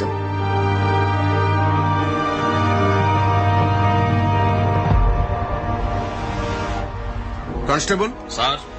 রাসেলের পেট থেকে কিছু বের করতে পারলে? না স্যার, সে তো কিছুই স্বীকার করছে না। রাসেলের মোবাইল চেক করে ওই অন্য মেয়েটার নাম্বার পেয়েছি, ওর নাম হচ্ছে লিজা। কিন্তু স্যার, রাসেল তো লিজার কথা কিছুতেই স্বীকার করছে না। এমন পিটাইছি স্যার, তাও বলে যে লিজার সাথে নাকি তার কোনো সম্পর্কই ছিল না। হ্যাঁ নাকি শুধু বন্ধু, মোবাইলে কোনো মেসেজ টেসেজ পাইছেননি স্যার? তাইলে কিন্তু লেখা শিখা যায় না, কোনো মেসেজ নাই, তবে ইনকামিং আর আউটগোয়িং কল লিস্টে লিজার ভুবার নাম্বার আছে। এই লিজাকে এবার ধরে নিয়ে আসতে হবে। স্যার কম তো ওহরই যাই। হ্যাঁ যাও, এক্ষুনি যাও, তবে বেশি সিন ক্রিয়েট করো না। মেয়ে মানুষ তো, এরা তো সব ভদ্র ফ্যামিলি ছেলে মেয়ে, পরে নির্দোষ প্রমাণ হলে আবার সব মান সম্মান ঠিকই যাবে। স্যার ঠিক বলেছেন স্যার, আমি একেবারে আদবের সহিত তারে নিয়ে আসতেছি। সেই রহস্যজনক মহিলার হদিস এখনো পাওয়া যাচ্ছে না। আবার রিক্তার ফুপুর কথা থেকে বোঝা গেল রিক্তা আর রাসেলের মাঝখানে আরো একজন তৃতীয় ব্যক্তি আছে। সেটা কে, সে সম্পর্কে সে পরিষ্কার করে কিছু বলতে না পারলেও এটা নিশ্চিতভাবে বলা যায় যে এই খুনের পেছনে সে কোনো না কোনো ভাবে জড়িত। আবার এদিকে রাসেলের ফোনও সিজ করে নেওয়া হয়েছে। রাসেলের ফোনের কল লিস্ট চেক করেও বোঝা যাচ্ছে এই মেয়েটার সাথে রাসেলের অনেক বেশি সখ্য। বিগত বেশ কয়েকদিন রাসেল যতবার না রিক্তার সাথে যোগাযোগ করেছে তার চাইতেও বেশি যোগাযোগ করেছে এই মেয়েটার সাথে। বরং রিক্তা রাসেলের সাথে অসংখ্যবার যোগাযোগের চেষ্টা করলেও রাসেল করেনি। রাসেল রিক্তার কল রিসিভ করারও প্রয়োজন মনে করেনি। কি সম্পর্ক এই মেয়েটার সাথে রাসেলের, আর কি সম্পর্ক রিক্তার খুনের সাথে রাসেল আর এই মেয়েটির? এত মার খেয়েও কেন রাসেল এখনো কিছু স্বীকার করছে না? সে কি বুঝতে পারছে না সেই কেসে ওতপ্রোতভাবে জড়িয়ে গেছে? রিক্তার ফুপু আর ফুপা ওকে কোনো দিন মাফ করবে না। তাদের ক্ষমতার হাত অনেক দূর। নিজের মেয়ের হত্যাকারীকে শাস্তি দিতে এরা যে কোনো কিছু করতে পারে। তবে কেন সে স্বীকার করছে না সবকিছু, বরং এমন ভাব করছে যেন সে কিছুই জানে না। লিজা নামের মেয়েটিকে এবার ভালোভাবে জেরা করতে হবে, এতে হয়তো সঠিক তথ্যটি সামনে চলে আসবে। আমাকে এখানে কেন ধরে নিয়ে এসেছেন? কি করেছি আমি? তার মানে আপনি এমন কিছু করেছেন যাতে আপনার মনে হচ্ছে সেই কারণে আপনাকে ধরে আনা হয়েছে। মানে আস্তে আস্তে বুঝতে পারবেন। আগে বলুন তো, এই ছবির মেয়েটিকে চিনতে পারেন কিনা? ও মাই গড, এটা তো রিক্তা। বাহ, আপনি তো ঠিকই চিনেছেন। এরকম ক্ষতবিক্ষত অবস্থায় ঠিকই চিনে ফেললেন। এই অবস্থায় আগেও দেখেছেন নাকি আপনার বান্ধবীকে? না, ওর কপালের কালো ওই তিলটা দেখে ওকে চিনেছি। বাহ বাহ বাহ, খুব ভালো খুব ভালো। এবারে ছেলেটার ছবি দেখে বলুন তো, চেনা যায়? রাসেলের কি হয়েছে? আর রিক্তার এবার কি হয়েছে? প্লিজ প্লিজ ভনিতা না করে বলুন ওদের কি হয়েছে। আপনি ভনিতা না করে সব খুলে বলুন, সব ঘটনা A to Z খুলে বলুন। আমাদের হাতে সময় খুবই কম। তার আগে বলুন ওরা বেঁচে আছে তো? না, আপনার বন্ধু বা শত্রু যাই বলুন না কেন, রিক্তা খুন হয়েছে। তবে আপনি নিশ্চিন্তে থাকতে পারেন, আপনার প্রেমিক রাসেল এখনো জীবিত আছে আর আমাদের কাস্টডিতেই আছে। যদিও প্রচুর মার খেয়েছে সে, হাড় মাংস সব এক হয়ে যাওয়ার মতো অবস্থা। এবার এটা আপনার চয়েস। আপনিও কি চান আপনার অবস্থাও আপনার মনের মানুষটির মতো হোক? কি মনের মানুষ লাগিয়েছেন? কে মনের মানুষ, কে প্রেমিক? রাসেল মোটেও আমার মনের মানুষ না, আমার প্রেমিকও না। আপনার কোথাও নিশ্চয়ই ভুল হচ্ছে। ভুল আমাদের হচ্ছে না, আপনার হচ্ছে মিস লিজা। আপনার অভিনয়ে একটু ঘাটতি থেকে গেল না? অভিনয়? আপনার কেন মনে হচ্ছে যে আমি অভিনয় করছি? আপনার এত কাছের বান্ধবীর মৃত্যু সংবাদ আপনাকে দিলাম, আর আপনার মধ্যে কোন রকম প্রতিক্রিয়া দেখলাম না। কাহিনী কি ঠিক করে বলুন তো। না মানে আমি আর রিক্তা অত ভালো বন্ধু ছিলাম না যে ওর মৃত্যুতে কেঁদে কেঁদে সব ভাসিয়ে দেব। ভালো বন্ধু? ভালো বন্ধু তবে কে ছিল? রাসেল সাহেব? হ্যাঁ, রাসেল আমার অনেক ভালো বন্ধু, কিন্তু আপনি যে নোংরা ইঙ্গিত করছেন সেরকম কোন সম্পর্ক রাসেলের সাথে আমার কোনোদিনও ছিল না। বাবা বাবা, হ্যাঁ তবে কেমন সম্পর্ক ছিল পরিষ্কার করে বলুন না। কেন ভনিতা করছেন আর শুধু আমাদের সময় নষ্ট করছেন? রাসেল আর আমি সেই স্কুল লাইফের বন্ধু। ভার্সিটিতে আমরা আলাদা সাবজেক্টে চান্স পাওয়ার কারণে আমাদের মধ্যে একটা দূরত্ব তৈরি হয়। ওর নিজেরও নতুন নতুন বন্ধু হয়, আর আমিও আমার ক্লাসের নতুন বন্ধুদের নিয়ে ব্যস্ত হয়ে পড়ি। রাসেলের বন্ধুদের মধ্যে রিক্তার সাথেই ওর একটু বেশি ঘনিষ্ঠতা ছিল। একদিন শুনি ওরা নাকি রিলেশনশিপ সেটেল করার চিন্তা ভাবনা করছে। আমরাও সবাই মিলে সেলিব্রেট করি, কিন্তু রাসেল বেশ কিছুদিন ধরে সাফার করছিল রিক্তার কোন একটা বিষয় নিয়ে। ব্যাপারটা আমি লক্ষ্য করি, তাই ওকে একদিন জিজ্ঞেস করতেই ও বলে। কি বলে? বলে রিক্তার নাকি চুরি করার অভ্যেস আছে। ও নাকি প্রায় এখানে সেখানে গেলে। হতে পারে মিস লিজা, আমরা আপনাকে এখনই লকআপে নিচ্ছি না, কারণ আপনার বিরুদ্ধে আমাদের কোনো প্রমাণ এখনো নেই। কিন্তু আপনাকে যখনই ডাকা হবে আপনি অনায়াসে এখানে চলে আসবেন। আর হ্যাঁ, শহর ছেড়ে কোথাও যাওয়ার চেষ্টা করলে বুঝতেই পারছেন। আচ্ছা ঠিক আছে। রিক্তার ফুপু একরকম তথ্য দিয়েছে, রাসেল একরকম কথা বলছে, আবার এই লিজার রহস্যজনক স্টেটমেন্ট যেন এই কেসটাকে আরো ঘোলাটে করে দিল। রিক্তাকে যেভাবে মারা হয়েছে তাতে প্রতিহিংসার বিষয়টা স্পষ্ট হয়ে ওঠে। এর থেকে আন্দাজ করা খুবই সহজ যে লিজাই নিজে অথবা কাউকে দিয়ে রিক্তাকে খুন করিয়েছে। কিন্তু লিজার এগেইনস্টে একটাও তথ্য প্রমাণ নেই। আবার রাসেল আর লিজার সম্পর্কটাও ঠিক বুঝে ওঠা যাচ্ছে না। রিক্তা মার্ডার কেসে একটার পর একটা জট ক্রমেই বেড়ে চলেছে, কিছুতেই ছাড়াতে পারছে না কেউ। এই কেসকে সলভ করতে পারবেন ওসি সাহেব?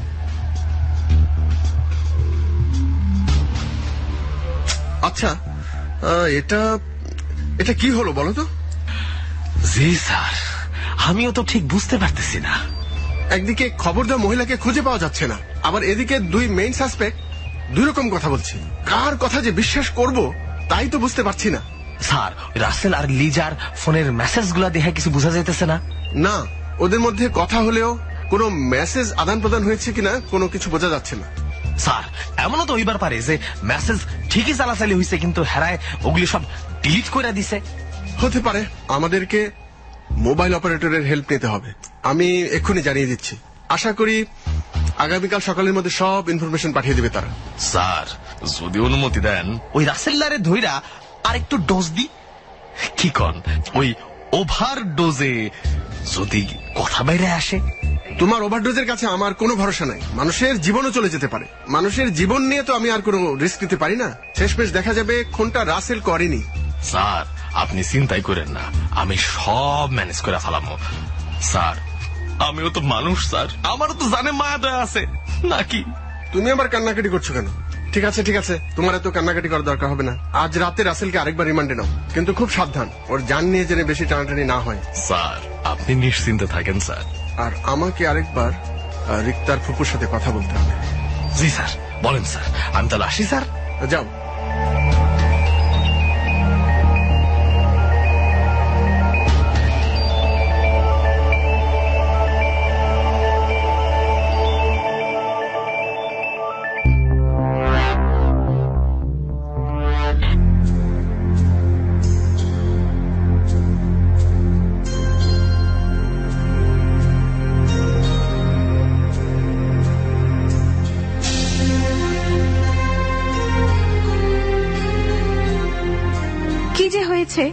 কাউকেই বিশ্বাস করে উঠতে পারে না আজকাল ওসি সাহেব, কাউকে না।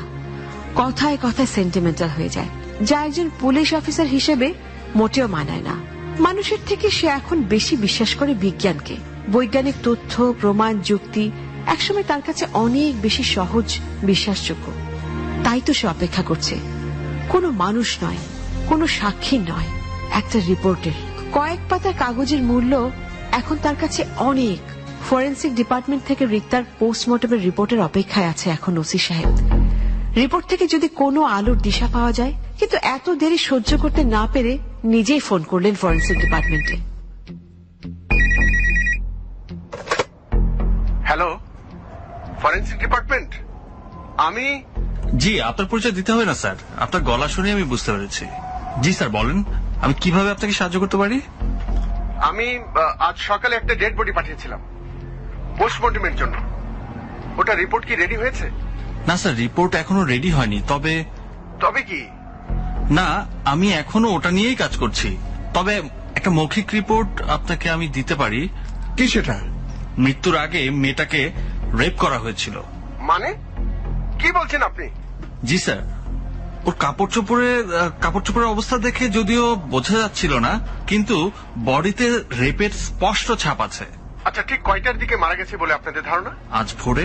এছাড়া আর কোনো ইনফরমেশন আছে আপনার কাছে? জি স্যার, আছে। শরীরে যেসব স্পট পাওয়া গেছে তাতে এটা বোঝা যাচ্ছে যে মারা যাবার আগে খুনির সাথে বেশ ভালো রকমের হাতাহাতি হয়েছে। মৃত্যুটা ঠিক কি কারণে হয়? খুব সম্ভবত ভারী কিছু দিয়ে মেয়েটার মাথায় আঘাত করা হয়। Good, very good. আপনি আমার অনেক হেল্প করলেন, যদিও আমি আরো অনেক বেশি ধোঁয়াশার মধ্যে পড়ে গেছি বলে মনে হচ্ছে। জি স্যার, আর কোনো ইনফরমেশন যদি জানার থাকে তাহলে আমাকে বলবেন স্যার, আমি আমার সাধ্য মতো আপনাকে হেল্প করার চেষ্টা করব। আর কাল সকালেই আশা করছি রিপোর্টটা আপনার কাছে পৌঁছে দেব। আপনার কাছে একটা রিকোয়েস্ট, রিপোর্টটা যেন সরাসরি আমার হাতেই আসে। আর রেপের বিষয়টা এখনই কারো কাছে প্রকাশ করবেন না, প্লিজ। জি ওসি সাহেব, আপনি নিশ্চিন্ত থাকবেন। ফোনটা রেখে কয়েক মুহূর্ত ভাবলেন ওসি সাহেব। এগিয়ে গেলেন লকআপের দিকে। তখনও রাসেলের পেট থেকে কথা বের করার জন্য তুমুল প্রচেষ্টায় ব্যস্ত তার টিম। লকআপের বাইরে কতক্ষণ দাঁড়িয়ে থেকে তিনি ভেতরে আসলেন, রাসেলের বাঁধন খুলে দেওয়ার নির্দেশ দিলেন। সবাই খুব অবাক হল। কিছুক্ষণ দাঁড়িয়ে থেকে খুলে দিল রাসেলের হাত পায়ের বাঁধন। সবাইকে আরো অবাক করে দিয়ে প্রত্যেককে বেরিয়ে যেতে বললেন সেখান থেকে। আচ্ছা, কি করতে চাইছেন ওসি সাহেব? রাসেল সাহেব, এবার আপনি আমার হাতে পড়েছেন। সত্যি কথা না বলে এখান থেকে আপনি পার পাবেন না। ওসি সাহেব, আপনারা কেন বিশ্বাস করছেন না? আমি যা যা বলছি আমি এর বেশি এক অক্ষরও জানি না। আপনি কি জানেন রিক্তা মারা যাবার আগে ওকে রেপ করা হয়েছিল? কি কি বললেন? হ্যাঁ, আপনি ঠিকই শুনেছেন। না না, রিক্তা। রাসেল সাহেব, রাসেল সাহেব, আপনি কি আমাকে কিছু বলতে চান নাকি আরো কিছু সময় নেবেন? বলবো, সব বলবো।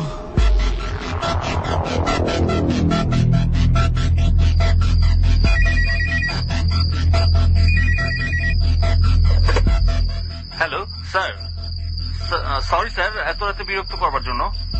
আরে না না না, আমি তো আপনার অপেক্ষায় করছিলাম। বলুন, কোনো সমস্যা নেই। যেটা বলার জন্য আমি ফোন দিয়েছি আপনাকে, এই মার্ডারের সঙ্গে জড়িত প্রতিটি সাসপেক্টের ফিঙ্গারপ্রিন্ট আমার দরকার। এত রাতে? এখন তো শুধু রাসেল ছাড়া আমার কাস্টডিতে আর কেউ নেই। আচ্ছা ঠিক আছে, আপনি না হয় কাল সকালেই পাঠিয়ে দিন, কিন্তু স্যার আমার কিন্তু প্রত্যেকের ফিঙ্গারপ্রিন্টই চাই, ইনক্লুডিং প্রতিটি ফিমেল সাসপেক্ট, সে আপনার সন্দেহের তালিকায় থাকুক বা না থাকুক। কেন ডক্টর, আপনি কি অন্য কিছু আন্দাজ করছেন? জি ওসি সাহেব, আমার মনে হয় মার্ডারার একজন ফিমেল। তাই? কি বলছেন, ফিমেল? কিন্তু আমরা যে এদিকে রাসেলকে আটকে রেখেছি, আর রেপের ব্যাপারটা। এগুলো এখন আপনিই ভেবে দেখুন স্যার, আমি তো আর আপনার মতো করে ভাবতে পারবো না। আমি তো শুধু আপনাকে উপাত্তগুলোই সংগ্রহ করে দিতে পারি। কিন্তু একটা জিনিস শুধু আমি বলি আপনাকে, কালকের ভিতরেই কিন্তু আমার ফিঙ্গারপ্রিন্ট গুলো চাই। ওকে, চিন্তা করবেন না, আমি সকালেই পাঠিয়ে দেব। জি স্যার, রাখি। Good night. Good night.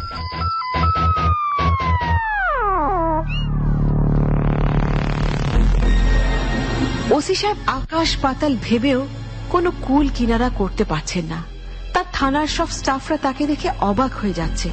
যত সময় যাচ্ছে তত তিনি বেশি নিশ্চুপ হয়ে যাচ্ছেন। সারাদিনে একটা দানাও মুখে তোলেননি। ওসি সাহেবকে দেখে মনে হচ্ছে যেন তার নিজের কেউ মারা গেছে। যেটুকু কথা বলছেন সব ফোনে। তার মাথার মধ্যে কি চলছে তার বিন্দুমাত্র ধারণাও কেউ করতে পারবে না। হঠাৎ ওসি সাহেবের চোখ পড়ল পাশের টেবিলে রাখা গ্লাসগুলোর দিকে, আর হঠাৎই যেন আলো জ্বলে উঠল তার চোখে। এই কেসের সাথে জড়িত প্রত্যেকে এই গ্লাসগুলোতে পানি খেয়েছে, তার মানে গ্লাসগুলোতে তাদের ফিঙ্গারপ্রিন্ট আছে, তাই প্রত্যেকের গ্লাস আলাদা আলাদা করে চিনতে পারবে ওসি সাহেব। সুতরাং তার কাজ অনেকখানি এগিয়ে গেল। কনস্টেবলকে বলে ওগুলো ফরেন্সিক ডিপার্টমেন্টে পাঠিয়ে দিলেন তিনি। হ্যালো, প্রতিটি সাসপেক্টের ফিঙ্গারপ্রিন্ট পেয়ে গিয়েছি, আমি এক্ষুনি পাঠিয়ে দিচ্ছি। আপনি আমাকে as soon as possible result জানান। সারা রাত থানাতেই কাটিয়ে দিলেন ওসি সাহেব। সকালে কনস্টেবল আসতেই তিনি নির্দেশ দিলেন,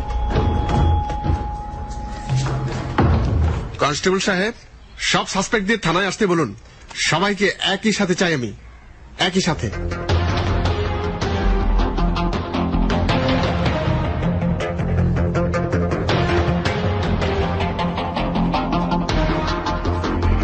আমাদেরকে এখানে হঠাৎ ডাকলেন কেন ওসি সাহেব? একটু অপেক্ষা করুন, আর 5 মিনিটের মধ্যেই ফরেন্সিক রিপোর্টটা চলে আসবে, আর বাকিরাও সব চলে আসবে। আমি সব সাসপেক্টের প্রমাণ ছাড়া যে কথা শুরু করতে পারবো না। ওই তো মিস লিজাও চলে এসেছেন দেখছি। আসুন আসুন। খুনি খুনি আমার মেয়েকে মেরে ফেলেছে এরা। শান্ত হন ফুপিজান, আপনার হাজবেন্ড মানে ফুপ্পাজান কোথায়? উনি অনেক বেশি ভেঙে পড়েছেন, আর এইসব জেরার মধ্যে পড়লে আরো বেশি অসুস্থ হয়ে পড়বেন, তাই ওনাকে আর আনিনি। ভালোই করেছেন। ঠিক আছে, ওনাকে আসলে আমার খুব একটা প্রয়োজন নেইও। যদি প্রয়োজন মনে করি তাহলে ফোর্স পাঠিয়ে তুলে নিয়ে আসবো ওনাকে। মানে? আরে ভয় পাচ্ছেন কেন? ভয় পাবেন না, আমি তো দুষ্টুমি করছিলাম। কনস্টেবল, জি স্যার। লক আপ থেকে রাসেলকে বের করে নিয়ে আসো। জি স্যার।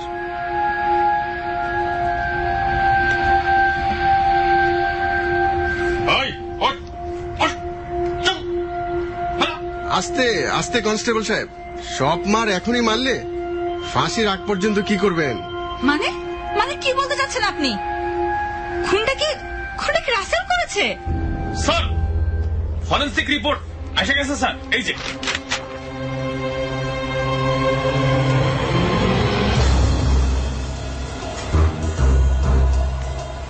আমার হাতে যে রিপোর্টটি আছে আর তাতে যা লেখা আছে সেভাবে এগোতে চাইলে এটাই বলতে হবে, রিক্তার খুনি রাসেল নন, কোনো একজন মেয়ে বা নারী।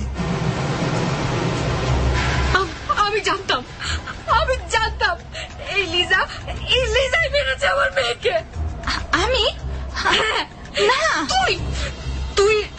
তুই রাজেলকে মনে মনে পছন্দ করতিস, আর ওকে হাসিল করতে পারিসনি বলে হিংসায় আমার মেয়েটাকে মেনে ফেললি। কিন্তু এই কথাটা আপনি আগেও কেন বলেননি আমাকে? বলেছিলাম তো, না মানে তখন মনের অবস্থা ঠিক ছিল না। কি বলেছি না বলেছি অত কিছু কি আর মনে থাকে নাকি?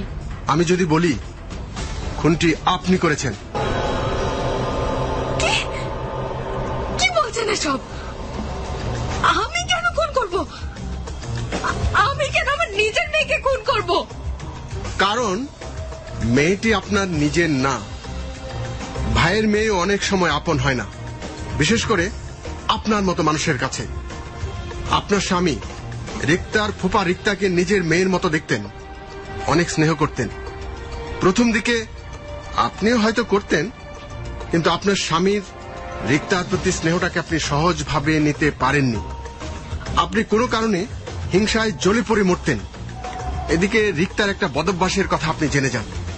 রিক্তার চুরি করার প্রবণতাটা আর কি, ওটা আসলে কোনো ক্রাইম না, ওটা এক ধরনের মানসিক সমস্যা, যেটা চিকিৎসা করা সম্ভব ছিল। কিন্তু আপনি ইচ্ছা করে রিক্তার চিকিৎসা না করিয়ে সুযোগ খুঁজছিলেন ওকে হাতে নাতে ধরে ওর প্রিয় ফুপার সামনে ওকে অপদস্থ করে বাড়ি থেকে বের করে দিতে। কিন্তু হাতাহাতির একটা পর্যায়ে আপনি এতটাই এক্সাইটেড হয়ে যান যে ফুলদানি ছুঁড়ে মারেন ওর মাথায়। রিক্তা সেন্সলেস হয়ে যায়, আর আপনি ভাবেন ও মরে গেছে। আপনি ওকে ফেলে রেখে আসেন শেওড়াপাড়ার ওই লেকের ধারে। আর সাথে করে নিয়ে যান রাসেলের মানিব্যাগ, যেটা রাসেল সেদিন ভুল করে আপনাদের বাসায় ফেলে রেখে এসেছিল। আর আপনার উপর রিক্তার যে বিরূপ মনোভাব ছিল সেটা নিয়ে রিক্তা সবসময় সাফার করত, আর এগুলো সে শেয়ার করেছিল রাসেলের সাথে।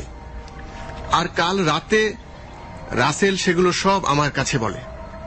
আরো আগে বললে আমি আপনাকে আরো আগে অ্যারেস্ট করতাম। না না, এগুলো সব মিথ্যে কথা। রাসেল আমাকে ফাঁসানোর জন্য এসব কথা বলছে। আমি প্রমাণ ছাড়া কথা বলি না। আপনি যেই গ্লাসে কাল পানি খেয়েছিলেন সেখান থেকে ফিঙ্গারপ্রিন্ট নিয়ে মিলিয়ে দেখা হয়েছে। ধস্তাধস্তির সময় রিক্তার শরীরে আপনার ছাপগুলো খুব স্পষ্ট করে পড়েছিল। বিজান, এবার নিজেকে লকআপে সারা জীবনের মতো থাকার জন্য প্রস্তুত করুন। কনস্টেবল, ওনাকে লকআপে ভরো। জি স্যার। না না, আচ্ছা, ধরবেন আমাকে। আমার হাত ছাড়ো, হাত ছাড়ো, হাত ছাড়ো। ফোন করার সময় মনে ছিল না? চলেন। না, আমি খুন করিনি।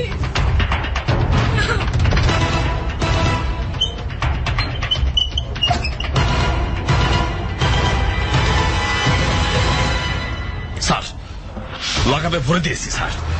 কিন্তু স্যার, রিক্তারে যে রেপ করা হয়েছে সেটা করলো কে? রিক্তাকে যে রেপ করা হয়েছে সেটা তুমি জানলে কিভাবে? না মানে দেখে তো বোঝা যায়। মানে আমি শুরু থেকে জানতাম কনস্টেবল, শুধু প্রমাণের অপেক্ষা ছিলাম। আমি স্পটে পৌঁছানোর পরই তোমার জুতা ভর্তি শুকনো কাদা দেখতে পাই। লাশটা যেখানে পড়েছিল সেখানে তো তোমার নামার কথা ছিল না।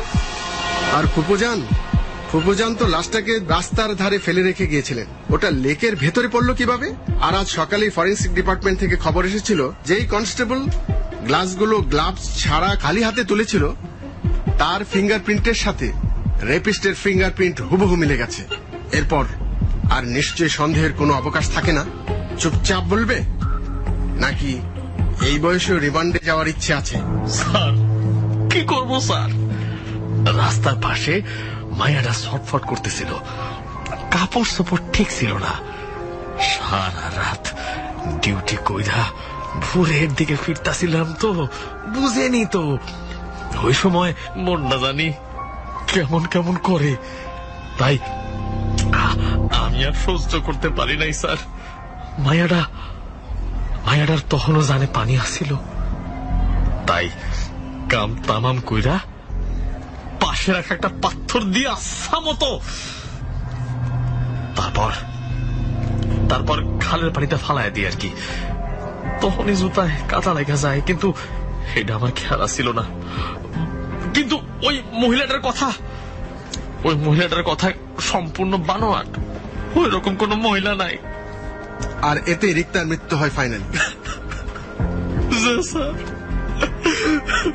ওকে, কেস তাহলে সলভড। আমার যা করার তা করেছে, এর পরের কাজ আইনের। তবে আশা করি আইন দোষীদের উপযুক্ত শাস্তি দেবেই।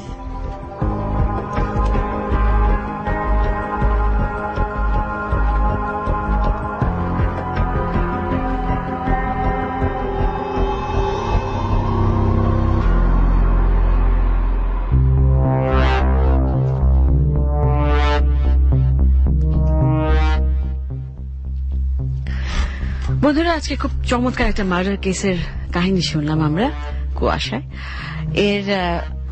এই কাহিনী রচনা করেছেন, মূল কাহিনী শেগুফতা আবিদ শাড়ি, এবং এটা নাট্যরূপও দিয়েছেন তিনি, এবং এই নাট্যাংশ অভিনয়াংশ পরিচালনাও করেছেন শেগুফতা আবিদ শাড়ি। এবং বিভিন্ন চরিত্রে যারা অভিনয় করেছেন তাদের নাম জানিয়ে দেবার আগে জানিয়ে দিচ্ছি, আমাদের সাউন্ডে ছিলেন আমাদের সাউন্ড এডিটর খালিদ, এবং ওসির চরিত্রে অভিনয় করেছেন মঞ্জুর, ইন্সপেক্টরের চরিত্রে অভিনয় করেছেন প্রত্যয়, ডক্টরের চরিত্রে অভিনয় করেছেন অরণ্য শান্ত, ফুপুর চরিত্রে শাড়ি, লিজার চরিত্রে কুমকুম এবং রাসেলের চরিত্রে আপেল মাহমুদ। এই ছিল আজকে কুয়াশার কলাকুশলীদের নাম।